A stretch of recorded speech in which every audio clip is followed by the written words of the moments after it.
Welcome to Solutions OP Clinical Trials Podcast. My name is Olga and I'm the Managing Director of Solutions OP. We're a small team of experienced professionals working on clinical trials in the United Kingdom. I'll use our podcast to discuss hot topics in clinical trials and provide analysis of the latest trends and challenges in pharma and medical device industries, not just in the UK but globally. Thank you for listening.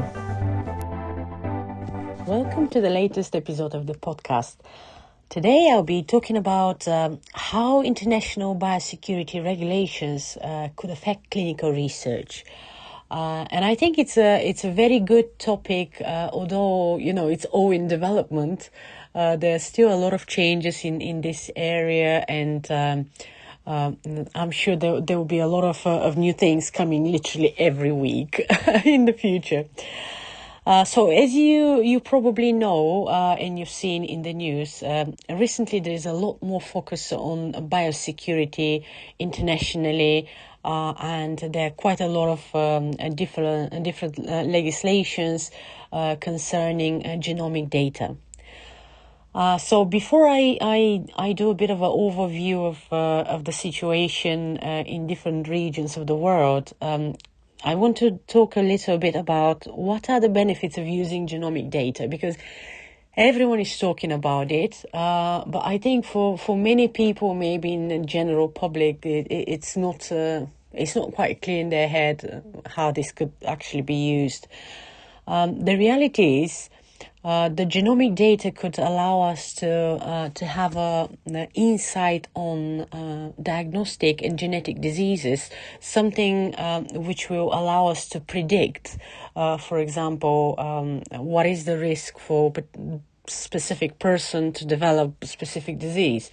So it could be used a lot more in precision medicine and in diagnostic, and really help develop diagnostic tools which will help identify diseases before people develop them, so then you can monitor these people and prevent these diseases, or at least, even if you don't prevent them completely, be able to take actions early.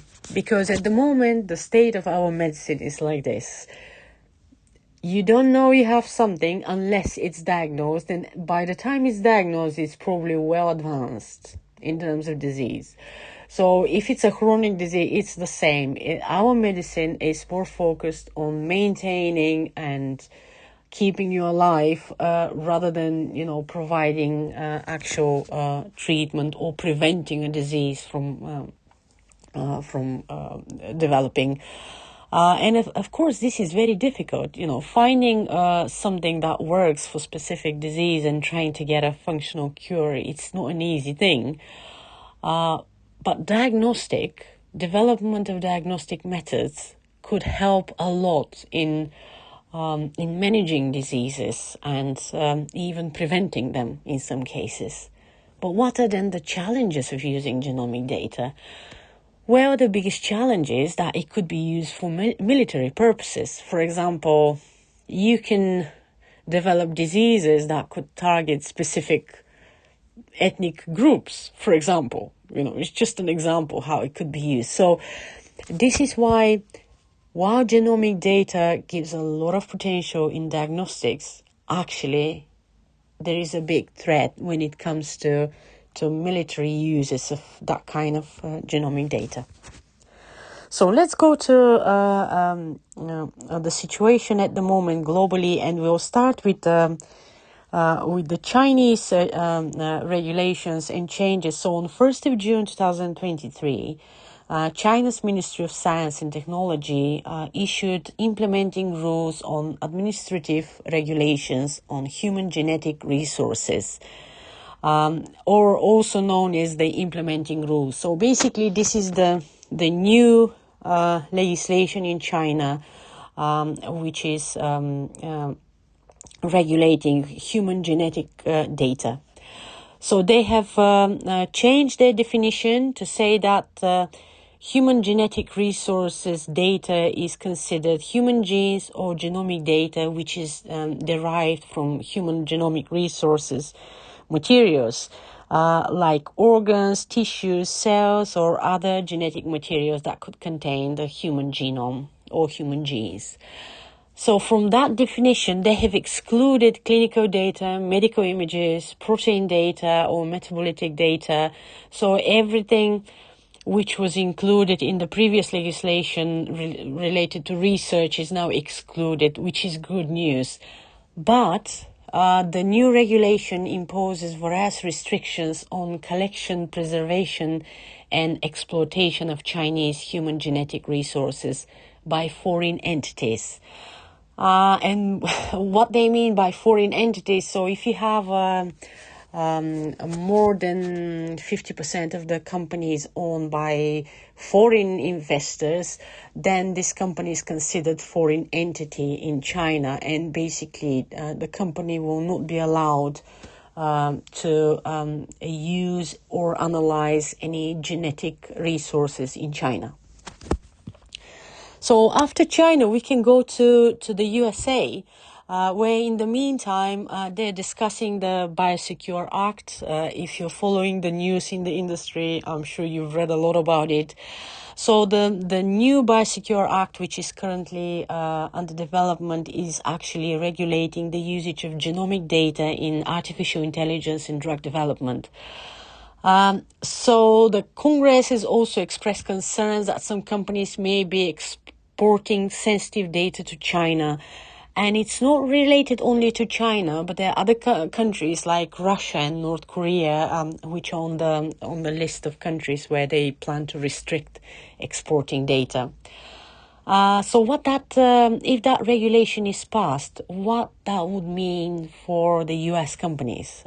So basically, any U.S. company which is looking to have U.S. government or government federal contracts, loans, or grants will not be able to have these unless if they are using specific equipment or services from China to fulfill the government contracts. So basically, there will be specific Chinese companies which will be on the prohibited list, and everyone working with them will not have access to government contracts in the USA.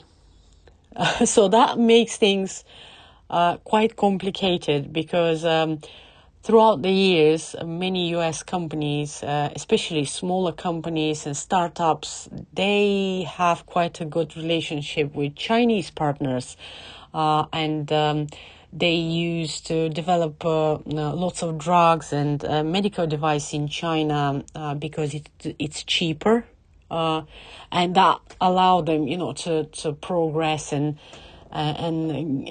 increase their revenue before they can move into other parts of the world. So that means this could affect the relationship of many companies with the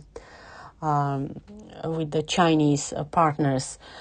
Now, something that I read very interesting is that some companies have commented that it could take them up to 8 years to terminate the contracts with existing suppliers and to move into new suppliers, and they've been given deadline for this transition until 2032 at the moment, from what I've read.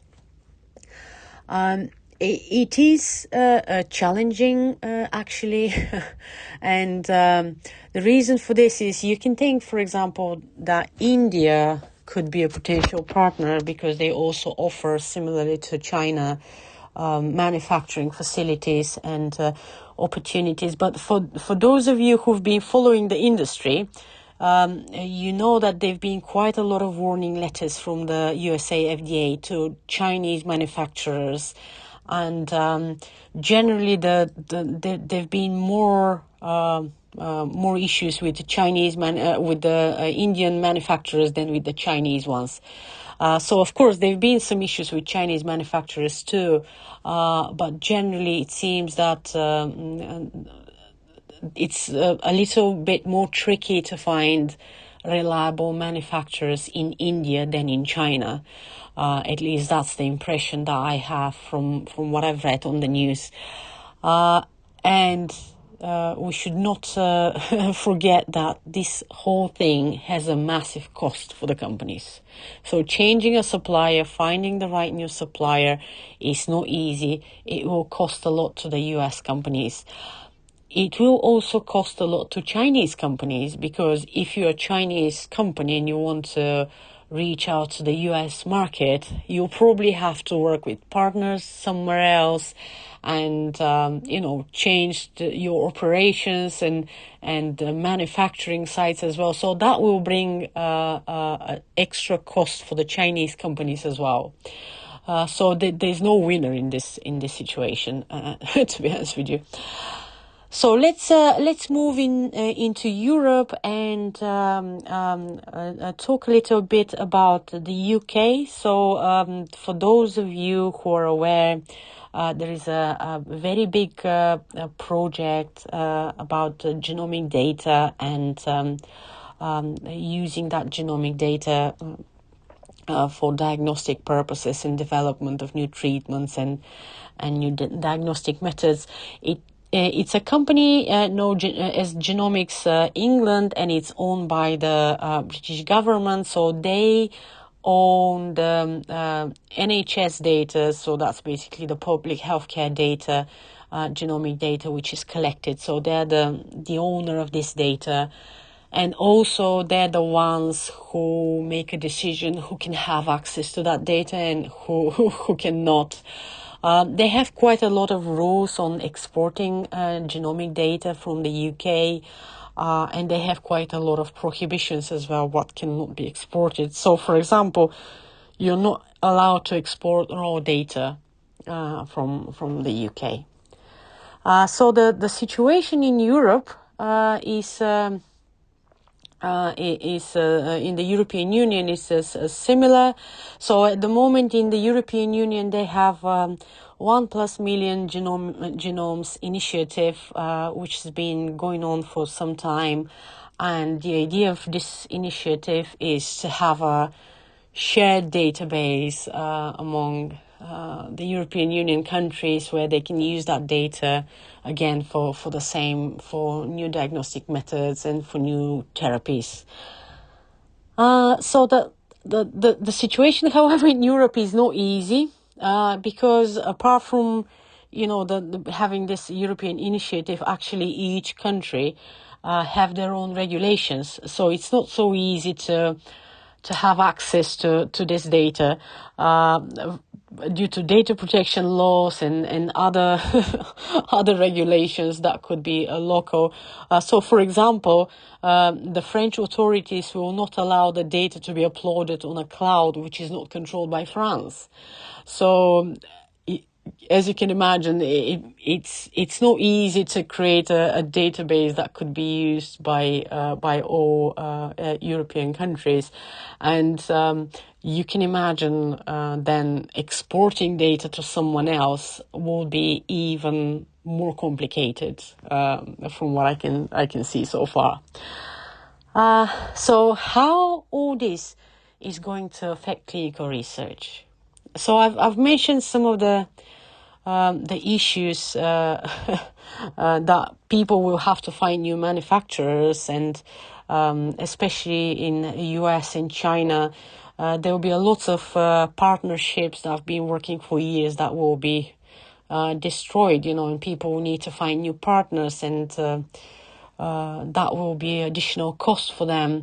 But also, if you work in artificial intelligence and analyzing healthcare, genotyping data, or any health data, this could be quite a challenge as well to you to have access to this data to actually, enable your product to work properly. So that's another big challenge for anyone developing artificial intelligence products. There are lots of complications in terms of political tension and how that will develop. It brings a lot of uncertainties. Companies don't know what's going to happen if someone is not going to come up with some new law, and then, everything they've built will be, insecure, and they wouldn't know what's going to happen. But the final result of all this, and I think it's a negative thing, unfortunately, is that there will be less medical devices and drugs on the market for the patients. And generally, the small companies, they'll be, and mid-sized companies, they'll be affected more than big corporations, because for big corporations, they can always find new partners or move their business somewhere. But for smaller companies, this will definitely affect them. And we should not forget that many small and mid-sized companies and startups contribute so much to drug development and developing new medical devices. So I think overall there will be less products available for the patients in the future if we go that way. I'm still hoping that maybe something is going to change, and there'll be some solution which will help the developers to have access to data, and they'll be able to actually develop new tools and treatments. But we'll see what will happen. So that's all from me for now. Thank you for listening.